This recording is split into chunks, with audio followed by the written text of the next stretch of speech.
Америк ирэх сонсогчдоо Cocktail and Crime podcast-ийн маань дараагийн нэгэн дугаар эхлэхэд бэлэн боллоо. Yay! За тэгээд энэ удаагийн дугаар маань болсон гэмтгийн тухай ярилгүй special нэгэн онцгой нэгэн дугаар хийхээр бид хоёр бэлдсэн байна. Тэгээд энэ удаагийн дугаарыг танилцуулахыг манай Дөкө хий. За, Долмагийн маань хэлсэнчлэн special дугаар гэж байгаа. Тэгээд ямар утгаараа special вэ гэдг нь бид хоёр нэгэн хүндтэй зочныг урьдчаад гуруулаа ингээд маш чухал зүйлийн талаар ярилцах гад сууж байна. Тэгээд энэ дугаар маань ер нь маш их мэдээлэл болон одоо маш их хүмүүст туслах хэрэгтэй дугаар болох учраас одоо маш хэрэгтэй дугаар гэдэг нь бол маш сайн мэдж гин урьдчлаад гэхгүй юу.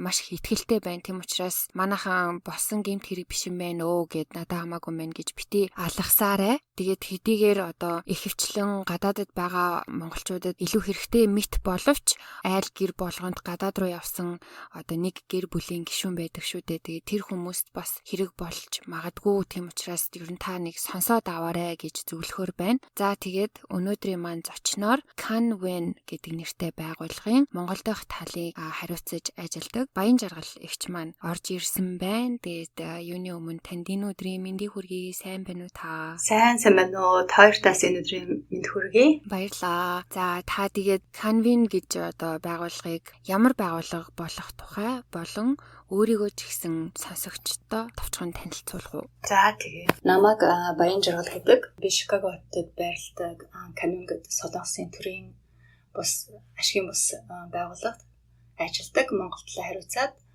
Can Wen байгууллага маань өөрөө зорилго нь болохоор гэр бүл эмэгтэйчүүдээс одоо хүчирхийллийн эсрэг тэр хүчирхийллийг таслан зогсоох зорилго бүх үйл ажиллагаагаа явуулж байгаа. Америкт бол анхны одоо солонгосын коммунитаас гарсан ашигын бус байгууллага гамаа. Энэ байгууллагт маань ажиллаад би 2 жил болж байна. Манай байгууллага маань өөрөө одоо анх бол зөвхөн солонгосын иммигрант хүүхнүүдэд үйлчилж исэн байгаа. Тэгээд сүүлдээ он цаг өнгөрөх тусам ганцхан солонгос биш. Энэ Азиас ирсэн цагаачид одоо сүүлийн үед бол ерөөсөө арабууд, орсууд гэдэг дана иммигрант охид эмэгтэйчүүд маань их хандаж манай байгууллагаар үйлчлэгээ авч тусан байгаа. Би өөрөө анх энэ байгууллагт анхандаа орчуулга хийж үзсэн. Утсаар тэгээд утсаар орчуулга хийж хүмүүст нэг клиентэд тусалж агаад сүүлдээ албан ёсоор янз бүрийн сургалтуудад суралцаад тэгээд лайсенс аваад одоо энэ байгууллагад ажиллаад 2 дахь жилийнхаа нүрийг үзэж явж байгаа наа. Тэгээд гэр бүлийн хүчирхийлэлд өртөж байгаа эмэгтэйчүүд болон хүүхдүүдэд тусалдаг байгууллага гэсэн шүү дээ, тий. Тэгэхээр яг яаж тусалдаг вэ? Яг ямар үйл ажиллагаа явуулдаг? Ямар шат дараалтаагаар яг тусламжийг хүргэдэг вэ? Энэ тухай ярих уу? Манай байгууллага нь хамгийн нэгдүгээрт хин нэгэн хүн одоо манай байгууллага хандвал тухайн хүн маань яг үнэхээр хүчирхийллийн хохирогч мөн үү биш үү гэдгээр дээр үнэлт хийгээд эрхэн зөрчигдсөн гэж үзэх юм бол бид нар бол тухайн хүнд хуулийн зөвлөгөө бас одоо янз янзын шүүхээр явах асуудал өдр байвал тэрэнд нь одоо ерөөхдөө зуучлагч байгуулах гэж ойлгож байна. Тэгээд мөн хэрэг хохирогч болоод ороод ирсэн тохиолдолд бас шелтер олж өгнө.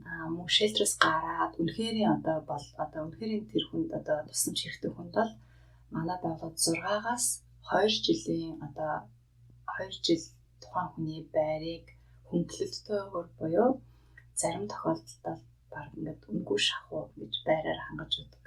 Энэ юу гэсэн үг вэ гэхээр тухайн хүнийг 2 жил дотор одоо ингээд бие даах чадвартай болгоод цаашдаа ингээд өөрийгөө аваад явах хэмжээ бол бас ингэж харж хандаж ингээд тусалдаг байгаа. Ихэнхдээ бас ингээд хэрэг бага насны хүүхдтэй юм олон хүүхдтэй эмэгтэй хүн байвал тэр чинь нөгөө байрныхаа мөнгө төлөх хэцүү шттэ тий. Тэгээд тэрнээс нь хөнгөлж өгнө гэдэг бол маш их тусалж байгаа гэсэн. Тэгээд 2 жил дээдл нь 2 жил боллоо гэхэд тухайн хүн маань одоо өөрийгөө 2 жил дотор ингээд тэр байрныхаа мөнгөө сэвлээд байрны мөнгөө бас сэвлээд аюу хөрхөн бүр мөнгө үсгээд мөнгө хураагаад ингээд бас цаашаа дажгүй явдаг хүмүүс аюу байдаг. Өөр нэг үйлчлэг нь болохоор хохирогч одоо хүүхдүүдэд зориулсан хүүхдэд бас үйлчлэгээ үзүүлдэг.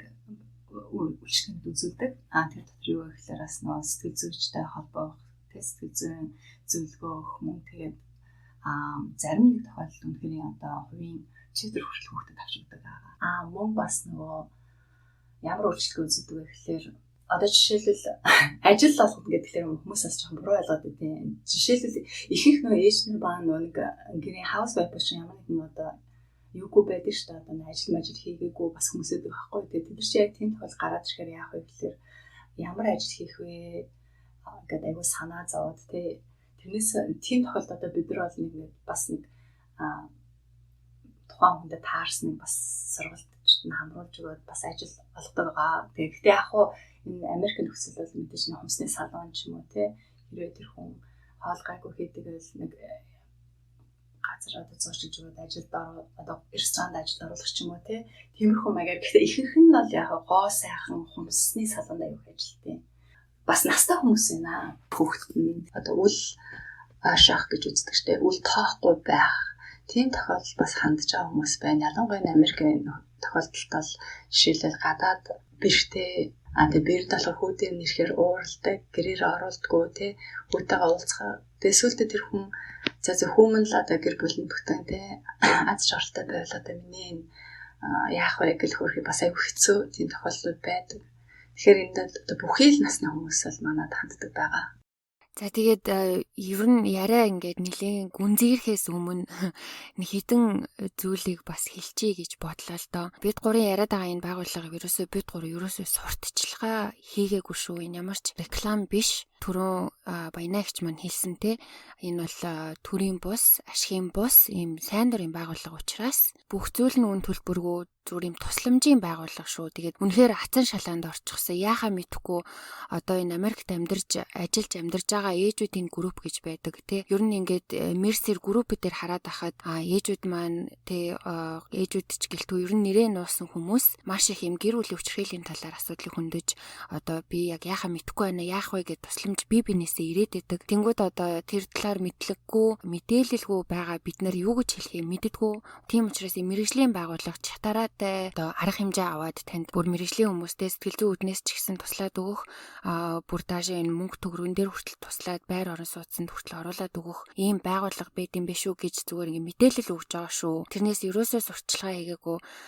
Хоёрдугаарт энэ одоо хичнээн Америкт Чикаго хотод байгаа гэж ярьж байгаа боловч энэ байгууллага маань урд нь баянаагч маань бит хоёртой уулзалтаа хэлж исэн. Хаанч байгаа Америкийн альж өнцөг болон бүрт байгаа. Тэгээ ямар ч Монгол хүнгүү тийм аслагдмал газар хөдөө байсан ч гэсэн хамаагүй энэ байгууллага руу холбогдоод тусламж хэрэгтэй байна гэх юм бол түрүүн баянаагч хэлсэнчлэн зуучилж өгдөг өөртөө ойрхон байгаа байгууллага руу холбож өгдөг ийм тусламжийн газар шүү. Тийм болохоор манайхан бас зүгээр ойлгоорой эхлээд яриа эхлэх байхад айгүй алуу энэ сурчлагаа байна гэж ойлгож магадгүй юм шиг санагдчихлаа. Тийм Төко маань яг зөв ярьж байна.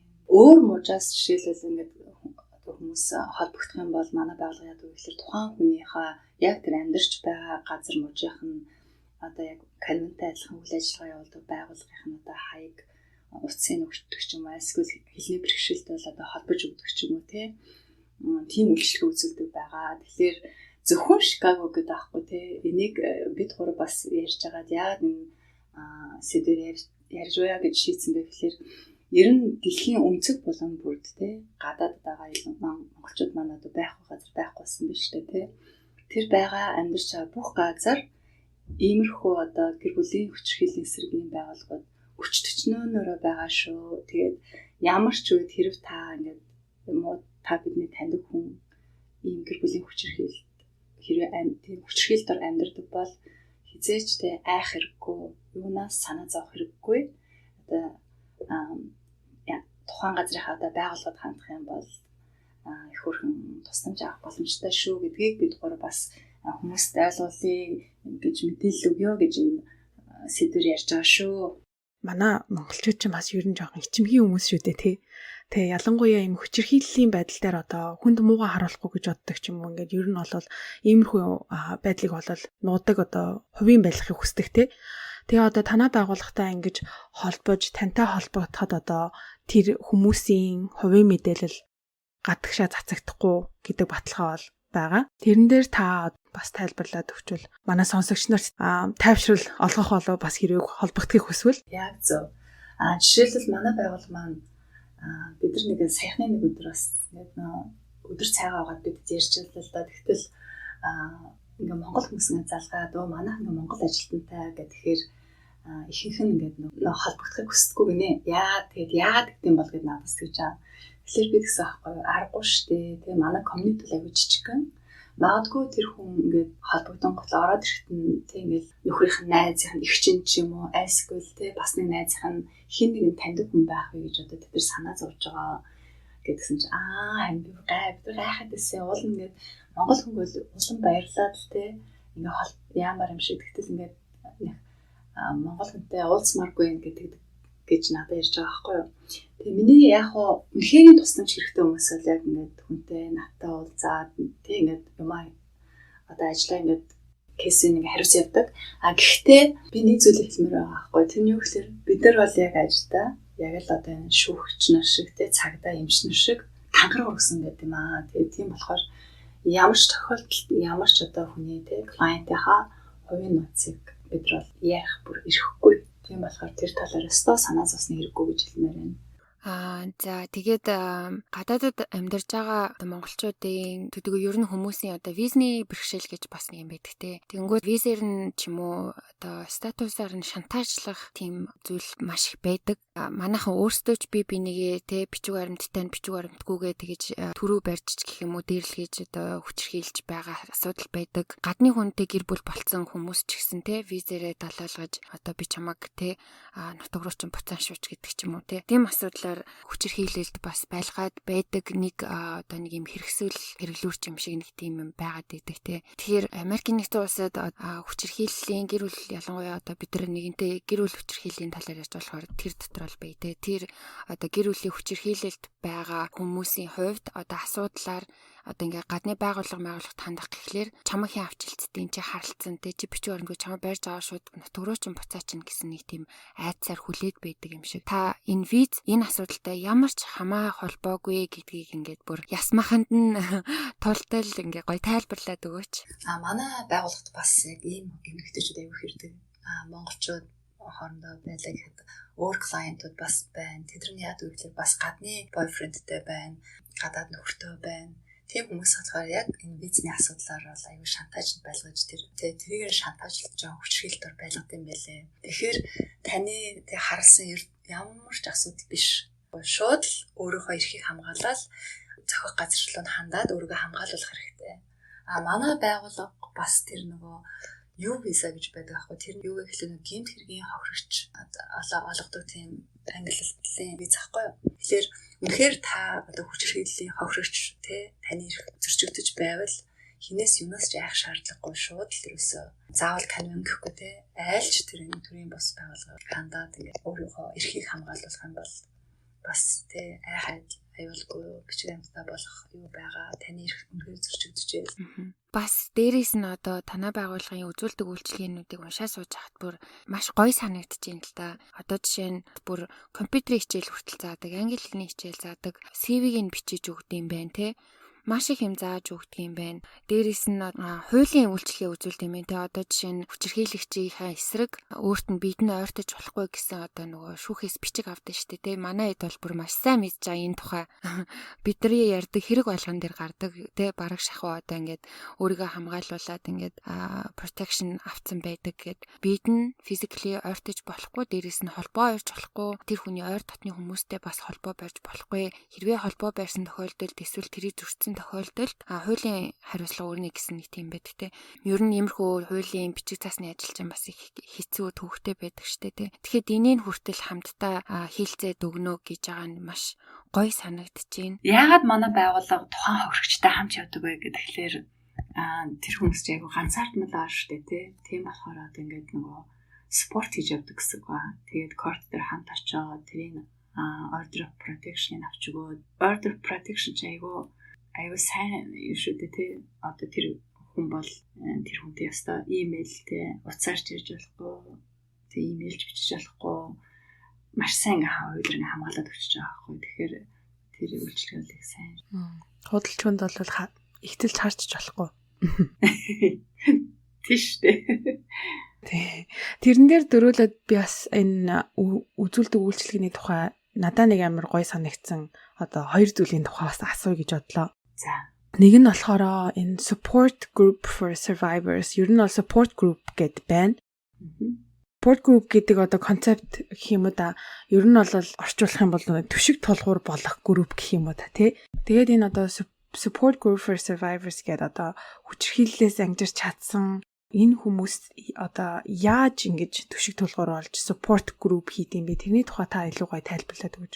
За тэгээд манайх тэр ингээд байжгаад нэг 6 сарда нэг удаа энэ support group ажилладаг байхгүй. Тэр нь яах вэ гэхээр одоо энэ ихэнх ялангуяа энэ чинь Америкт байгаа болохоор тэр хохирогч юм тий хүүхнүүд маань их ганцаарддаг байгаа шүү дээ тий. Тэгээд тэр хүүхнүүд бүгд ингээд хамтдаа нэг 5-аас 6 ч юм уу 6-аас 7 хүүхнүүд нийлээд манай байгууллагаас нь сургалт шиг явуулдیں۔ Жишээлбэл art class гэдэг нь бид нар нэг арт ингээ хийхээр хүн чинь аюух нэ тэр очиод тэр хүн чинь нэг цаг ч вэ 2 цаг ч вэ ингээд аюух ингээд одоо арт хийгээд тий хоорондоо яриад ингээ яхаар нэг талаар одоо сэтгэл зүйн эмчилгээ л юм да тий эмчилгээ. Тэгээд яг мэргэжлийн тийм арт хүмүүс ирж хичээл задаг байхгүй. Тэгэл хамт тэр хүнтэйгээ хамт одоо зураг зурдаг ч юм уу боддог ч юм уу янз янзын ингээд наамал янз янзын юм хийдэг одоо гар уртлын зүйл. Тэгээд зарим тохиолдолд болохоор сургалтууд явуулдаг. Жишээлбэл түрүүний ярьдаг чинь тэр бас юу аахгүй англи хэл гэдэг тэгэхээр чинь дандаа иммигрантууд болохоор те англи хэлийг ингээд групп болгоод заадаг байхгүй. Тэгэл яг хамгийн эхнээс нь ахуулаад ингээд заа. Бас компьютерийн мэдлэг болгодог байгаа. Жишээлбэл одоо програмууд дээр яаж ажиллах вэ гэдэг ч юм уу. Тиймэрхүү ийм сургалтуудыг ингээд явуулдаг. Өөр төр support group дээр яадаг вэ гэхээр тэр хүмүүс маань өөрсдөө ингээд нэг хүүхдүүдтэйгээ ирнэ шүү дээ тий. Хүүхд хархан байхгүй хүүхдүүд агаалаад ирэхээр манай нэг хүүхд таривдсан мэргэжлэнүүд хүүхдүүдийг хардаг. Хүүхдүүдийг харахтаа бас зүгээр харахгүй тий хөрхөн бас хамт арт март хийгээл бас доо хөвшин болоод тоглоом тийш харж өгдөг байгаа. Хүүхдүүд гиснээс бас ийм children's program гэж бас энэ тий хүүхдүүдийн програм гэж. Тий.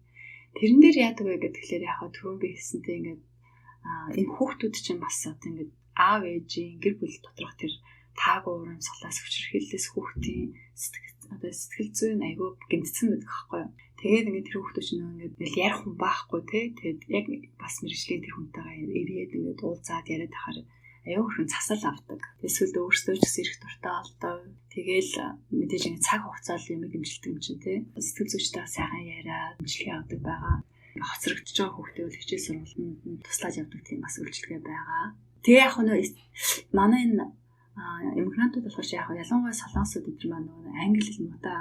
Тэгэхээр ингээд нөгөө хүүхдийн амин хөөцдөг гэхлээр бас чаддгүй жишээлбэл цэцэрлэгт apply хийхээс ахвалал тий янз янзын хэлний бэрхшээлтэй юмнууд дээр нь аягүй тусалтай аа тий хүмүүс нь тэр хамт аппликейшн эдрийн бүүлж өгдөг ч юм уу тий тэгээд тэд чинь эргээд ярахаар ингээд нөгөө одоо холбогч болж штэ тий цэцэрлэгийн сургуулиас яхан бас сургуулийн сургалтын албатай ингээ хамт очиж уулзаад орчуулгын хийж өгөөд цэцэрлэг гэдэртэн тий ингээ холбож өгөөд хүмүүсийн оруулахад туслаад ер нь бол энэ хөвөлчлэгнүүд үзүүлдэг байгаа.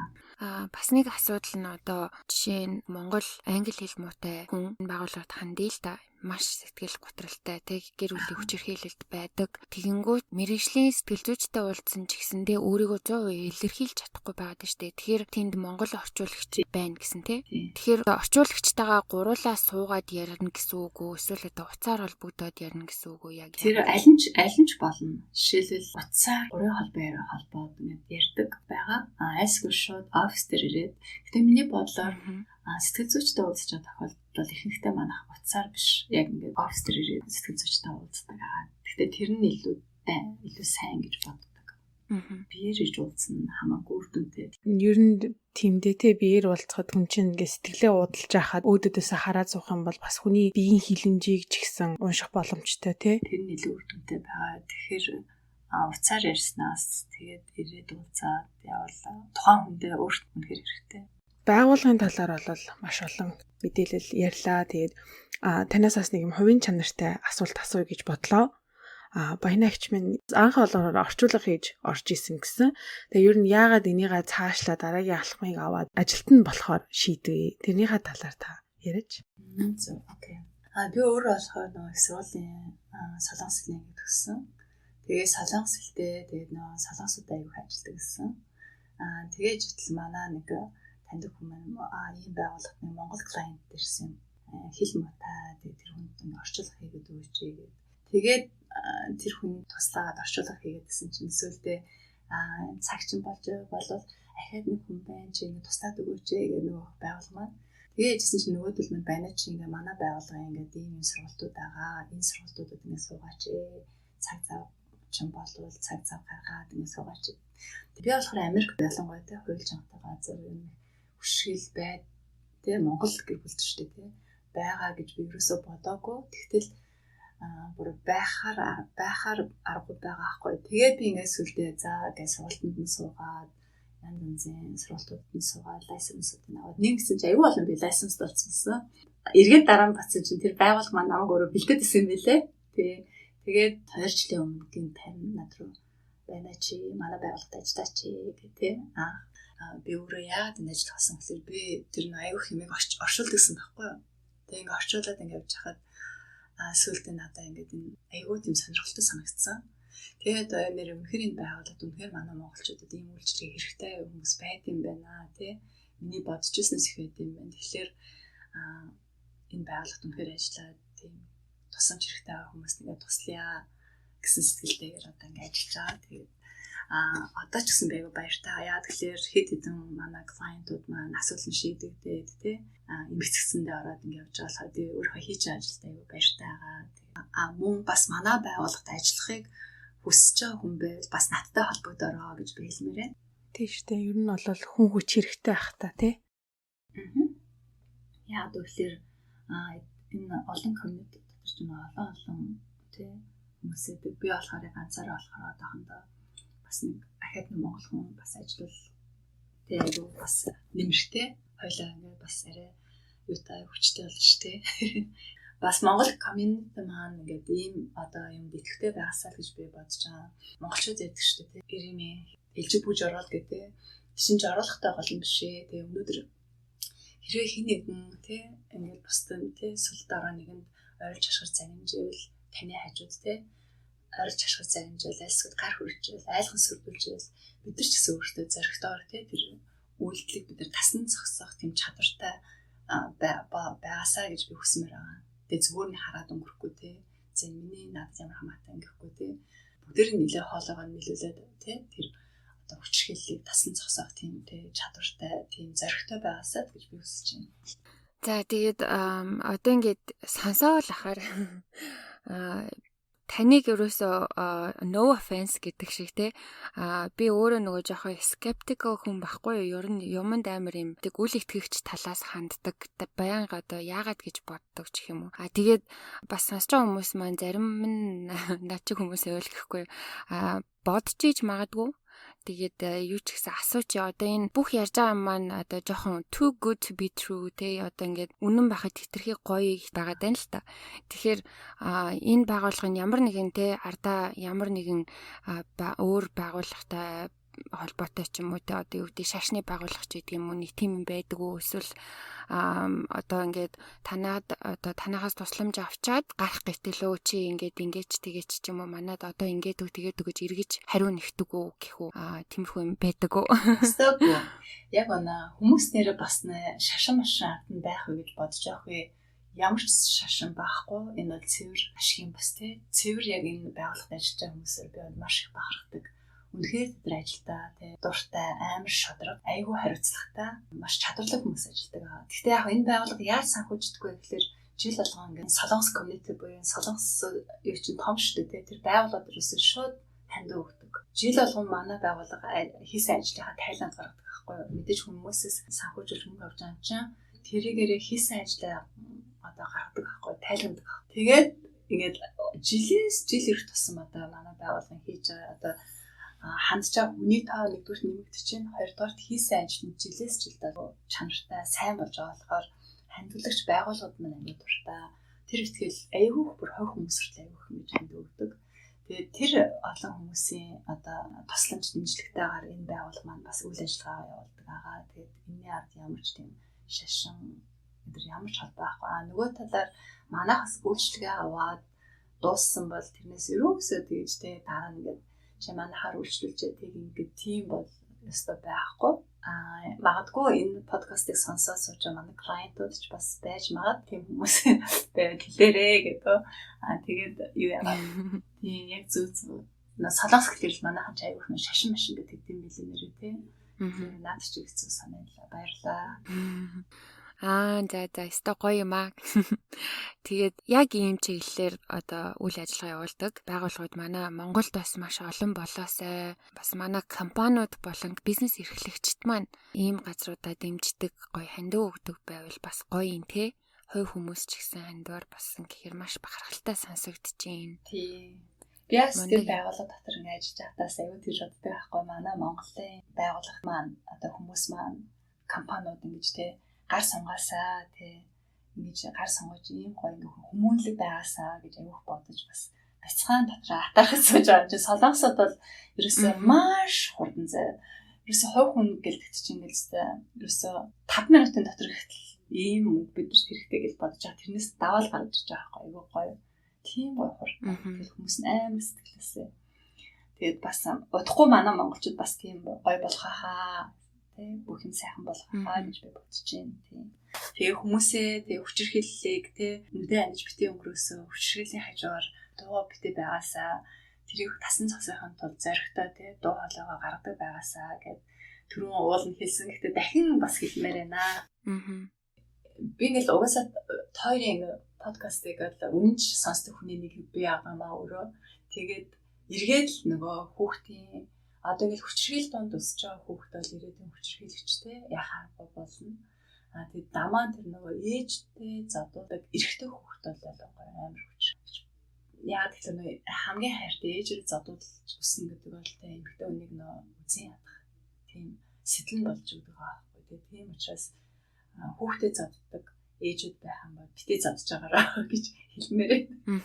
Гэтэ энэ сэдвээс аягүй хальтраа авсан тийм. It's okay. Тэгээд эргээл нөгөө тий энэ янз янзын нөгөө танай crime подкастер таарь ярьж байгаа юм crime-д бол эргээл хүүхдийн сэтгцийн өөрчлөлт орсон тий. Тийм хүмүүс ч ингээд гэмт хэрэг үйлж байгаа. Тэгэхээр ингээд юу ч мэдэхгүй тий сэрхэн цагаан цас шиг хүүхдүүдэд бид амар хайрладаг баймаар байгаа. Тэгэл хэрвээ танаа гэр бүл дундаадаг хэрүүл уралтай байдаг бол тий хүүхдүүдээ хажууд битгий хэрэглээрээ аль болохоор л хүүхдүүдийн хажууд тийм уудалцахгүй задлахгүй байх нь хамгийн чухал шүү. Бас нэг юм нэмж хэлэхэд бас энэ хүчрхийллийн хохирогч байна. Эрэгтэй хүмүүс бас байгаа байхгүй. Бид нар яа гэвэл бас яг ингээд нөгөө бас нөгөө roommate-тэй ч юм уу эсвэл зарим нь ижил хүстэй тэр хүмүүс байгаа байхгүй. Тэгээ тэр хүмүүс чинь бас ингээд ханддаг байгаа манай шин зөрчиглөө гэдэг.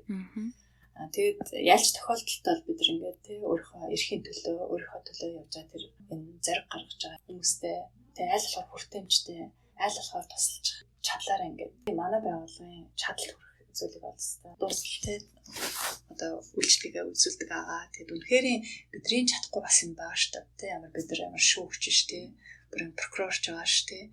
Тэгэхээр тиймэрхүү тохиолдолд бид нар нөө зөөчлөгч байгууллагатай холбоо тэр байгууллагууд нь цаашаа аваа явчихдаг байхгүй юу? Баянаагч маань бас сая дурдаад өнгөрлөө.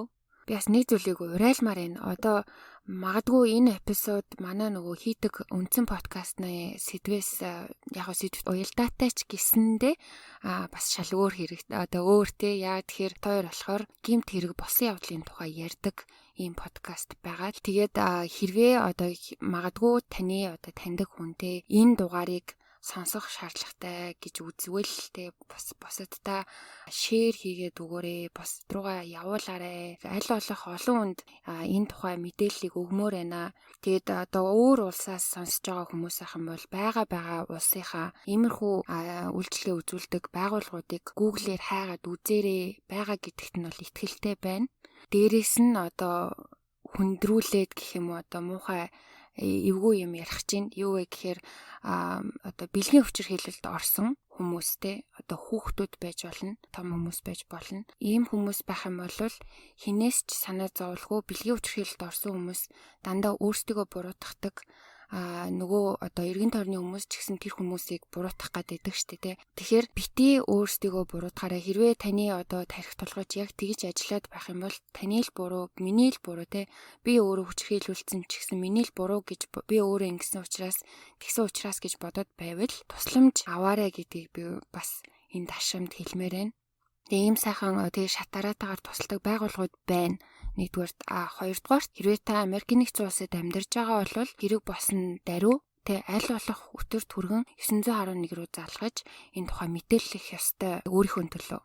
Ерөөсөө таны визний тэр харлсан байна уу, шарлсан байна уу, ерөөсөө хамаагүй. Дээрэс нь үн төлбөрийн талаар ерөөсөө битгий санаа зовоорой. Америкт бас тийм хууль байд юм билээ шүү. Одоо бэлгийн хүчирхийлэлд орсон хохирогчид Америкийн нэгдсэн улсын засгийн газраас хэдэн мянган долларын билетээ би бас сайн санахгүй байна. Тусламж үзүүлдэгээ. Тэрэнд нь одоо энэ цагдаагийн байгууллагын тусламж, эмнэлгийн 911 дуутахад emergency rape kit хийх тусламж бүх зүйл нь шингэсэн байт юм аа. Танаас ямар ч мөнгө шаардахгүй.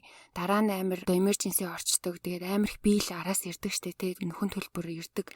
Тим зүйлүүд ирэхгүй. Тэгээд иймэрхүү байгууллагууд руу бас өөрсдөө холбогдож шаардлагатай тусламжаа аваарай. Авахгүй бол эн чинь явсаар агаад жинхэнэ сэтгэл готрол тэгээд дээрээс цаашлаад амиа орлох тухайч бодож магадгүй шүү тий энэ бол амар сериусны асуудал. Тэгээд энийг бол дахин хэлмээр байна. Хэрвээ магадгүй тэ амь нас чинь бүр эрсдэлд орсон ч юм уу тэ бүр одоо намайг алчуул яана маань гэж бодчихвэл тэрнээс ер нь бол айсны хэрэггүй, хууль, цагдаа бүх юм амар сайн хөгжсөн газар зохиох тусламжаа аваарэ гэж бүр ахин дахин хэлмээр байна. Мэдээж одоо бит хоёрын подкастаар маш их ярьжсэн тэ хүчирхийлүүлсэн хүн өөрийгөө эхлээд буруутгадаг. Тэгж угаасаа тархин ажилдаг. Миний л буруу би л ингэсэн болохоор тэр хүн тэгчлээ. Тэгээд ойр дотны хүмүүс нь дандаа хүчирхийлэгчэд ер нь хөвчлэн байгаад байдаг. Тэгэхээр одоо таньдаг хүмүүс маань мэдчихнэ гэж айдаг. Тэр мөр бол ерөөсөө хинт ч хамаагүй шүү. Өөрийнхөө mental health, өөрийнхөө сэтгэл зүйн эрүүл мэнд болоод бие махбодын төлөө шаардлагатай тусламжуудыг тэр дор нь аваарай. Оройтож болохгүй шүү. Одоо жишээ нь хэрэг болсноос 10 хоногийн дараа юм уу сарын дараа цагдаа дуутахад энэ бол оройтцсан байдаг. Яг хэрэг шин дээрээ бүх эд мөрийн баримттай тий одоо bodily fluid гэж ярьдаг тий одоо юу гэдгийг шүүлс үрийн шингэн тиймэрхүү юмд байх шаардлагатай байдаг. Тэгэхээр маш хурдан өөрийнхөө төлөө энэ бүх бодлуудаа хаяад иймэрхүү алхмуудыг хийгэрэй гэж хүсэж байна. Ялангуяа манай охтууд ерөөсөө дуугүй өнгөрчөөд байдаг юм шиг санагдсан. Зөрөгтэй байгаарай.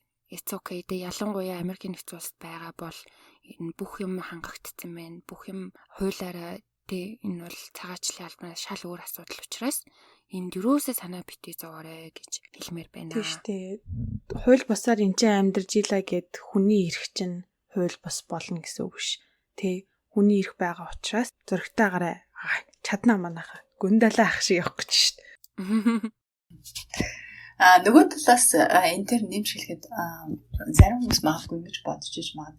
За одоо хүний газар байгаа юм чинь цагдаас хэрэглэх болоод тэгээ нөгөөх маань нөгөө хүчрхийлэлтэй хүний одоо цагдаа баригдаад боо юм болгох гэж бодсон хэрэг. Яг тэгвэл тэрий чинь тэгж одоо манай байгууллага бол тэгж тэрийн цагдаа нөхрийн ч юм уу бойфрендийн ч юм уу те цагдаад өгөл баригчлуулаад тэр тийм бол байхгүй. Зүгээр л тэр хохирогч тохирсон арга хэмжээ тэр дээр л ажилтдаг болохоос ш магадгүй зарим хүн гэж бодож иж магадгүй. За одоо би ингээ очиод хэлдэг тийм готлоо өөдөр чинь цагдаагийн байгууллагт мэддэгтэл манай нөхрийг те аваачаас шармард хийчих болоо яах вэ тэр юм бол юусэн байхгүй. Тэр талаар санаа зовох юм ерөөсөө ахгүй зүгээс нэмж хэлмээр. Үнэхээр мэдээлэл дүүрэн дугаар боллоо. Бид гурав бас ярьсаар байгаа. Нилээн цаг хугацаа өнгөрчлөө. Тэгээд дугаараа дуусгахаасаа өмнө сүүлчийн хормыг одоо зочиндөө үлдээгээд баяна хичээсээ өөр хэлэх юм байна уу гэж асууя. За баярлалаа. Тэгээд та хоёр маань намайг подкастт авирж байгаас нь би өөрийн зүгээс их баярлж байна. Түрүүнээс хойш зөндөл хэлсэндээ хүмүүстэй бүгд ингээд дуу нэгтэй тэг хүчрхийллийг тасн зогсооход дуу нэгтэй байцгаая гэж нэгдүгээр дөрөөлээ. Хоёрдугаарт хин нэгэнд үнэхээр тусламж хэрэгтэй байвал манай байгууллагад ингээ хандаарай. Та хоёртоо маш их баярлалаа. Тэгээд хоёроо цаашдын ажил амьдралд нь хамгийн сайн сайхан бүхнийг хүсье. Энэхүү подкастыг сонсож байгаа нийт сонсогчдоос бүгдэнд нь баярлалаа гэж хэлье. Баярлалаа. За тэгээд Canvin гэдэг энэ бид гурийн ярьсан байгууллагатай холбогдохыг хүсч байвал вебсайт нь болохоор canvin.org kanwin.org гэж байгаа. KANWIN.org тийшээ ороод мэдээлэлээ аваарай. Хамгийн доош нь эргүүлээд харах юм бол хаяг болон утасны дугаар бүх юм байна. Харин Баянаагчтай маань холбоо барих хүмүүс байвал имэйлийн доор description box-т бас хийчихье. Ахин давтаад хэлэхэд ганцхан Чикаго хотод үйл ажиллагаа явуулдаг юм биш үү. Америк нэгдсэн улсын өнцөг булан бүрээс холбогдоод өөрийнхөө local өөрийнхөө хажууд байгаа байгууллагатай чинь холбоод өгч болдог гэсэн шүү. Тэгээд бүгдээрээ өөрсдөндөө болон ойр дотны хүмүүстэй энэ тухай мэдээллийг өгөөрэй гэж хүсмээр байна. Энэ удаагийн дугаарт оролцсон Баянаагчтай маш их баярлалаа. Тэгээд ер нь бол энэ дугаарыг хийх санааг бол манай Баянаагч ер нь бол гаргасан байгаа. Өөрөө холбоо барьсан байгаа. Тийм болохоор сонсогч нарынхаа өмнөөс бас дээрэс нь энэ Канвин байгууллагатай холбогдсон бас ирээдүйд холбогдох бүх хүмүүсийн өмнөөс танд баярлалаа гэж хэлье. Энэ дугаарыг сонсоод холбогдох хүмүүсийн өмнөөс монголчуудыгаа гэдэг энэ сэтгэл чинь бас надад маш их бахархмаар санагдлаа. Тэгээд үнэхээр танд баярлаад одоо хандшгүй гэж хэлмээр байна. Тэгээд бид хоёр урд өмнөний дугаар дээр баян хилдэгчлэн бүгдээрээ хүчирхийллийн эсрэг хамтдаа зогсцгоё. Нийгэм бол та бол нийгэм шүү. Тийм болохоор бүгдээрээ одоо хайраар дүүрэн хүчирхийлэлгүй гоё нийгмийн төлөө зүтгэсээр байцгаая гэж хэлээд энэ удаагийн дугаараа дуусгая гэж бодлоо. За тэгээд дараагийнхаа дугаар хүртэл түр баяртай. Bye. Bye.